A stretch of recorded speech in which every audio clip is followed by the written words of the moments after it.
What if I told you there are only 3 fretboard shapes that you need to memorize in order to access virtually all possible jazz chords?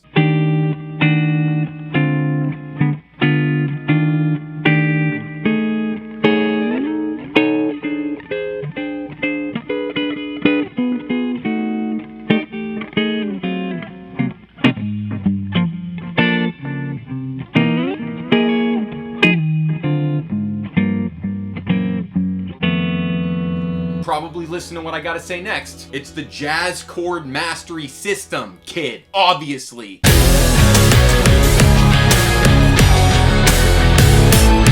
I feel literally blessed by the Almighty to be the one to shatter the internet with this concept, because this is like, how is no one talking about this? Actually, kid. So this chord concept goes back to Lenny Breau, right? He adapted it from Bill Evans, Herbie Hancock, McCoy Tyner.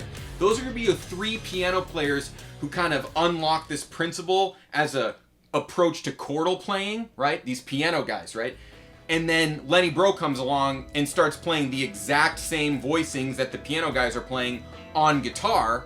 In the inverse cosmic joke of the whole thing is that they're easier on guitar than they are on piano. Okay? And that's actually easily understood when you consider it's just these 3 fretboard shapes, right? So what we know about the fretboard is that when you know one shape, you just move it and you get access to all the keys, right? So like, you know, that shape gives me an F7 13. Over here, it's a D7 sharp 9. Same shape, completely different universe of implications. And what he knows about that shape in particular? Well, it's pretty easy to grab. It only requires 2 fingers, right? That right there was fat shape 2, right? You want to know about fat shape 1 and fat shape 3? You're gonna have to get into school for that kind of information, right? But I will at least show you how you can literally play a 12-bar blues using those 3 fat shapes, and you're gonna be able to understand the whole concept from there, in theory.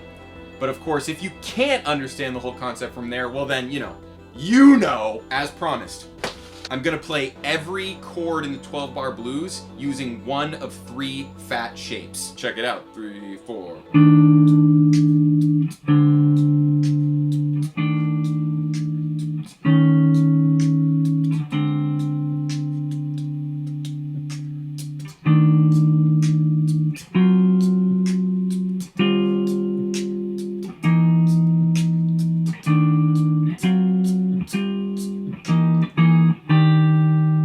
Yep, exactly. They're the foundations of all these chords, right? Meaning that we call this an upper structure shell voicing, dude. Get ready to reinvent the whole shell voicing paradigm, right?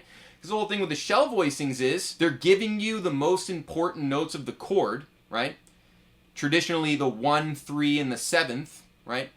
But what we're doing with the fat shapes is we're including an upper structure note in the fat shape. And we're getting rid of usually the root. So understanding inversions of all of this is like literally, that's what I mean by you literally learned all jazz chords. Okay, so let's talk about these as upper structure shells. So first of all, this is fat shape 2, okay? This is giving us an F7 13 chord, right? So it's got E flat and A, that's F7, you don't need anything else. And then you might as well just throw in that D natural there, which fat shape 2 sets up. So fat shape 2, starting on the flatted 7th of a dominant chord, gives us a dominant 13 chord. Now it sets us up to play some extensions on top. We've already got the 13th in there. We can add the 9th. With that shape, we can add the sharp 11. With that shape, we can add the flat 9.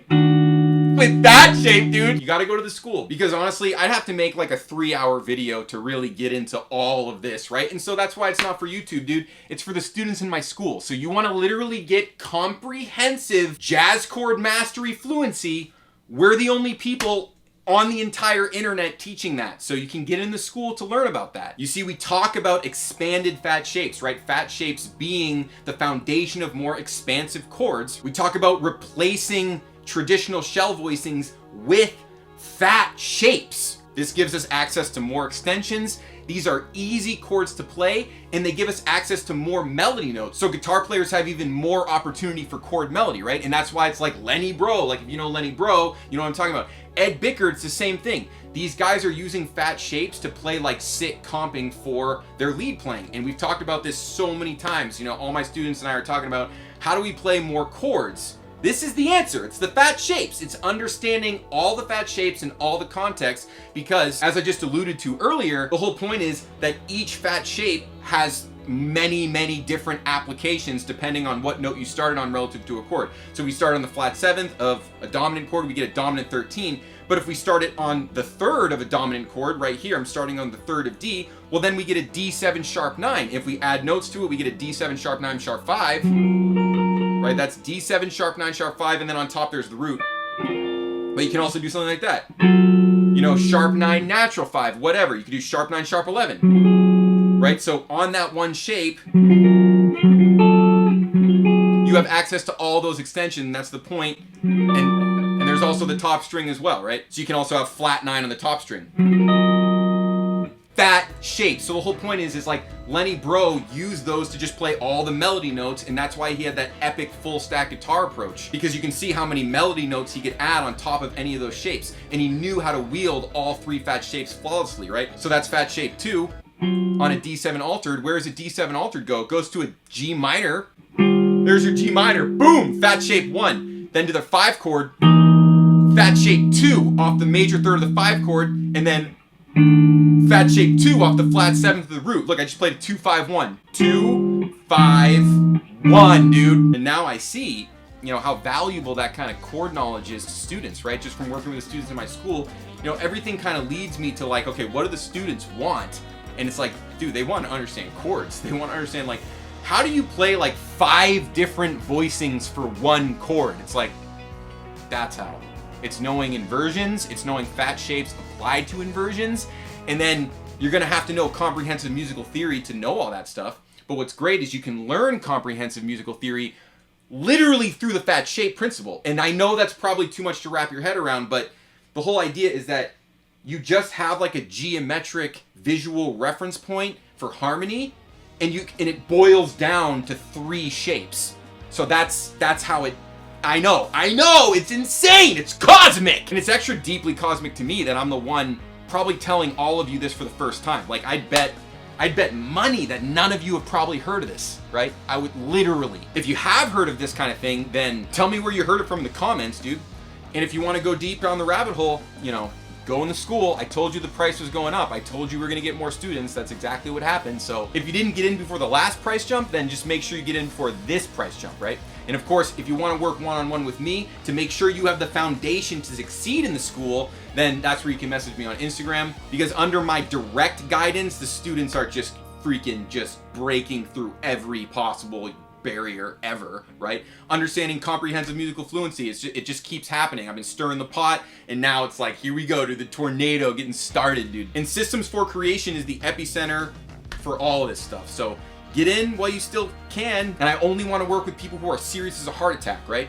Because the people who are, there's no stopping what they can't do with this kind of stuff. There's literally no limit to the upside that kind of like chordal knowledge provides you with, right? And it's not even like a cheat code. It's exactly what Lenny Bro was doing, and he was just copying Bill Evans, Herbie Hancock, and McCoy Tyner, and it's like, well, where did they do it? I think they just probably understood music on such a deep level that it was intuitive to them. And I think that's how it always works. I think if you study music long enough, those kinds of things will come to you, right? But now, welcome to the future.